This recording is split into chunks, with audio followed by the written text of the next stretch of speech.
kebutuhan pasokan pakan tambahan bagi usaha budidaya pembesaran ikan lele masih menjadi persoalan. Salah satunya adalah harga pakan tambahan yang mahal. Untuk mengatasinya dibutuhkan solusi untuk mendapatkan pakan ikan yang berkualitas namun dengan harga yang terjangkau, yaitu dengan memanfaatkan bahan baku pakan alternatif yang mudah ditemukan. Salah satunya adalah maggot yang mudah ditemukan dan biaya budidayanya relatif murah. Seperti yang dilakukan oleh kelompok Mina Klarias, Kelurahan Jurang, Kecamatan Temanggung, Kabupaten Temanggung, Jawa Tengah.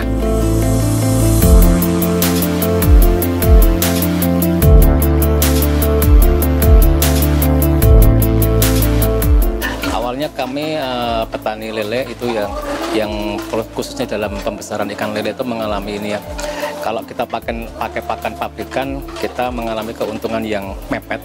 Akhirnya kita harus mencari pakan alternatif untuk tambahan sebagai minimal untuk mengurangi penggunaan pakan pabrikan.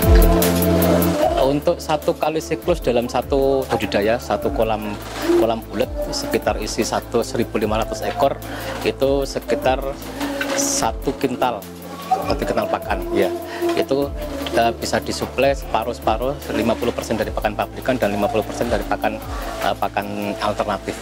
Alhamdulillah dengan menggunakan maggot ini minimal kami bisa mengurangi penggunaan pakan pabrik sampai di angka 50% pakan pabrikannya.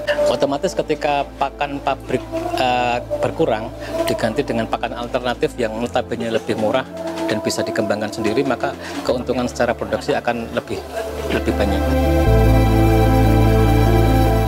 Keinginan kelompok Mina Klarias untuk mendapatkan alternatif pakan ikan mendapatkan respon positif dari Balai Pelatihan dan Penyuluhan Perikanan Tegal. Para penyuluh perikanan kemudian hadir di tengah-tengah kelompok untuk turut membantu pemecahan masalah pakan alternatif. Dengan bahan-bahan budidaya yang mudah diperoleh serta murah, budidaya maggot kemudian dipilih sebagai solusi untuk mendapatkan pakan alternatif untuk menunjang budidaya pembesaran ikan lele.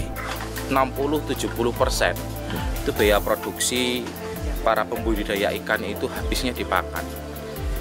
Sehingga selama ini kita sering berdiskusi antara para pembudidaya ikan, kemudian para penyuluh, termasuk di antara kita para penyuluh di Kabupaten Temanggung ini berdiskusi kira-kira gimana solusinya.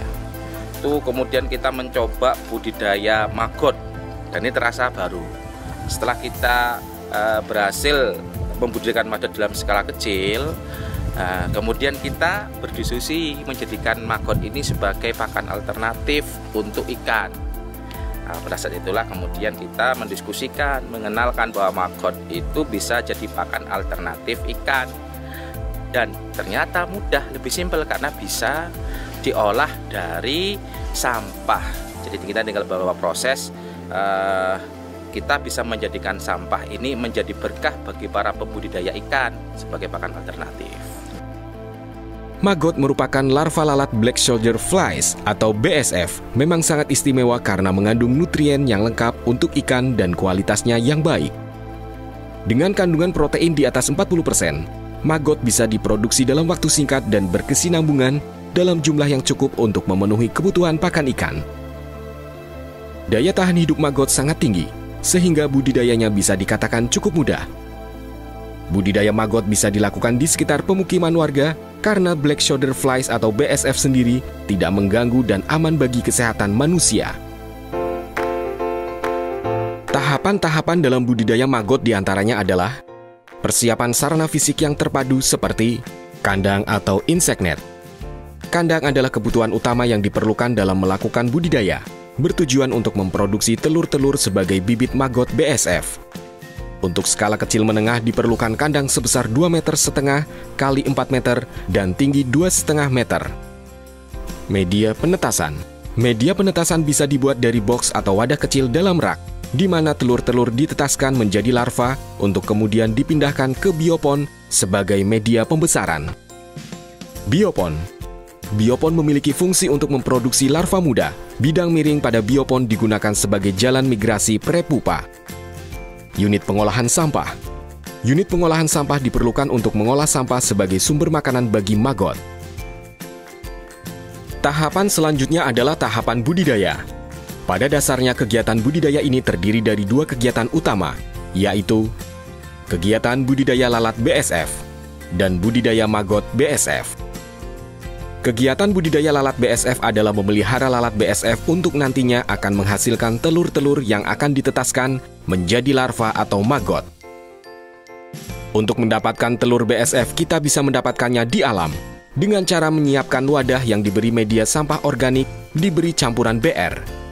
Setelah ditutup dengan jaring atau kawat streaming, letakkan tarangan dari 2 bilah papan kayu kecil yang ditangkupkan dengan disisipi paku pinus atau tusuk gigi dan diikat dengan karet, kemudian diletakkan di tempat yang teduh. Lalat BSF akan bertelur di sela-sela tangkupan kayu. Telur-telur yang nantinya didapat, nantinya kita budidayakan sehingga kita bisa mendapatkan bibit larva dengan mudah dan kontinu. Fungsi dari InsectNet sendiri adalah kandang tempat memelihara lalat, di mana lalat dapat berkembang biak tanpa gangguan dari hewan atau serangga pemangsa seperti kadal, cicak, laba-laba, maupun belalang. Singkirkan hama-hama tersebut apabila ditemukan dalam InsectNet. Tanaman-tanaman dalam InsectNet harus rutin disemprot air setiap hari, sebab air yang menempel pada tanaman akan menjadi sumber makanan bagi lalat BSF. Dari media-media tempat bertelur lalat, kita bisa memanen telur menggunakan cutter. Kemudian bisa kita lanjutkan proses penetasan telur. Letakkan telur pada wadah yang dilapisi tisu. Kita bisa memanen setiap 3 hari. Siapkan nampan penetasan telur diisi dengan BR sebanyak setengah kilogram ditambahkan sedikit air.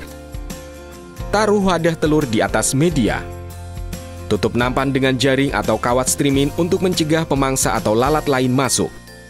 Letakkan di rak penetasan telur BSF. Pemeliharaan maggot. Setelah kira-kira 10 hari, tuangkan media penetasan ke biopon yang sudah berisi media sampah organik yang telah difermentasi sebanyak 30 kg atau kira-kira setebal 5 cm. Sampah inilah yang akan menjadi makanan bagi pertumbuhan maggot. Ukuran biopon bisa disesuaikan dengan kebutuhan. Tambahkan limbah sayuran pada biopon setiap 3 hari sekali, sebanyak volume sampah yang berkurang. Aduklah media biopon agar kering. Bersihkan sisa limbah kering yang tidak termakan oleh maggot. Sisa limbah kering atau kasgot ini bisa dimanfaatkan sebagai pupuk untuk tanaman. Setelah kurang lebih 14 hari, dapat dilakukan pemanenan fresh maggot. Setelah disaring dan dibersihkan, fresh maggot dapat langsung ditimbang dan dimasukkan ke dalam kemasan. Untuk prepupa, pemanenan dapat dilakukan setelah 21 hari. Prepupa berwarna lebih gelap akan bermigrasi ke tempat yang lebih kering di dalam biopon. Ini adalah proses migrasi prepupa ya. Prepupa itu sebelum jadi pupa dia migrasi mencari tempat yang lebih kering. Jadi dia naik seperti ini. Naik terus dia turun ke sini karena dia mencari tempat yang lebih kering, dia menjatuhkan diri ke sini. Untuk pengelolaan limbah memiliki prosedur sebagai berikut. Untuk limbah organik dari pasar dan limbah kimpul, setelah dikumpulkan langsung digiling.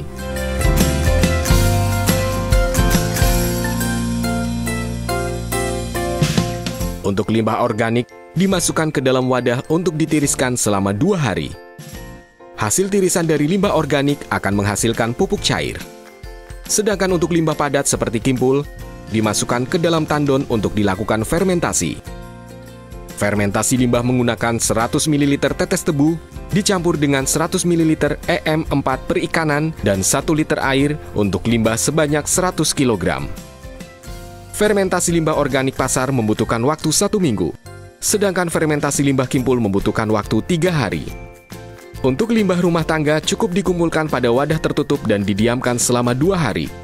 Sesudah itu dapat langsung diberikan kepada baby maggot. Budidaya maggot memberikan banyak keuntungan.